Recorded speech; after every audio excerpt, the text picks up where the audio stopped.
English Hindi picture ಇದೆಲ್ಲ ಜನ first 2 days ಇರ್ತಾರೆ. ಹಿಂದಿ ಟೈಪ್ ಮೊನ್ನೆ ಇದಾಕಿತ್ತು ಅದು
ಎಲ್ಲ ನಮ್ಮದು ಏನಿದೆ 5-6 ಇದು ಎಲ್ಲರೂ ಬಿಟ್ಟು ಕಂಟೆಂಟ್ ಚಾರ್ಜ್ ಕಮ್ಮಿ ಮಾಡಿ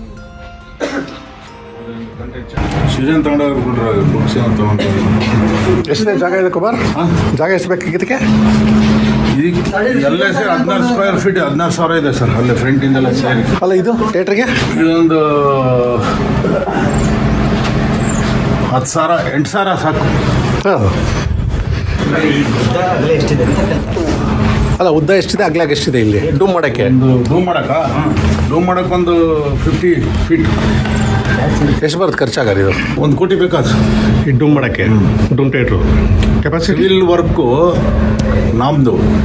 ಅವರು ಇವ್ನು ಚೋಟು ಮಹಾರಾಜ್ ಫ್ರಾಂಚೈಸ್ನವರು ಡೂಮ್ ಹಾಕಿ ಇದೆಲ್ಲ ಇದು ಕೊಡ್ತಾರೆ, ಸಿಸ್ಟಮ್ಮು ಸ್ಕ್ರೀನು ಕೊಡ್ತಾರೆ. ಸೀಟ್ ನಾವೇ ಹಾಕ್ಸಿದ್ದೀವಿ. ಅವರು 45 ಲಕ್ಷ ಅವರಿಗೆ ಅವರು ಇವ್ನ ಹಾಕಿ ಮಾಡಿಕೊಡ್ತಾರೆ. ಬೋಲ್ಟ್ ನೆಟ್ ಹಾಕಿ ಎಲ್ಲ. ಎಷ್ಟು ವರ್ಷಕ್ಕೆ? ನಾವೆಷ್ಟು ವರ್ಷ ಅವ್ರ ಹತ್ರ ಅಗ್ರಿಮೆಂಟ್ ಮಾಡ್ಕೊಂಡು 5 ವರ್ಷ 10 ವರ್ಷ 3 ವರ್ಷ. 45 ಲಕ್ಷ ಬೇಡ ಅಂದ್ರೆ ವಾಪಸ್ ಕೊಡ್ತಾರೆ? ಇಲ್ಲ ಅದು ಮುಗೀತಿದ್ದು ಫಿನಿಶ್. ಅದು ಸಿಸ್ಟಮ್ ಕೊಡ್ತಾರೆ, ಪ್ರೊಜೆಕ್ಟರ್ ಕೊಡ್ತಾರೆ, ಆಮೇಲೆ ಸೋಫಾ ಇದೆಲ್ಲ ಸೀಟೆಲ್ಲ ನಾವೇ ಹಾಕ್ಸಿದ್ದು. ಅಲ್ಲ 1 ಕೋಟಿ ಬೇಕಾ? ಹಾಂ, ಟಾಯ್ಲೆಟ್ಸ್ ಅದ್ರಿಗೂ ಬಜೆಟ್ ಕಮ್ಮಿ ಮಾಡ್ಬೋದು ನಾವು. ಅವ್ರು ಮಾಡೋ ಇದ್ರ ಮೇಲೆ ಅಷ್ಟೇ ಇರುತ್ತೆ. ಟಾಯ್ಲೆಟ್ಸ್ ಎಲ್ಲ ನಾವೇ ಕಟ್ಸೋದು. ಸಿವಿಲ್ ವರ್ಕೆಲ್ಲ ಇದು ನಾವು ಮಾಡೋದು. ನಾನು ಹಾವೇರಿಗೆ ಹೋಗಿ ನೋಡೋಣ ಅಂದ್ಕೊಂಡಿದ್ದೆ. ಹಾವೇರಿನೇ ಫಸ್ಟ್ ಆಗಿದ್ದು ಅಂತ ಗೊತ್ತಾಯ್ತು. ನಂದಿಯಾಳು ಅದೇ ಹಾವೇರಿ. ಅವು KSR ಕಂಪ್ನಿ. ಅದೇ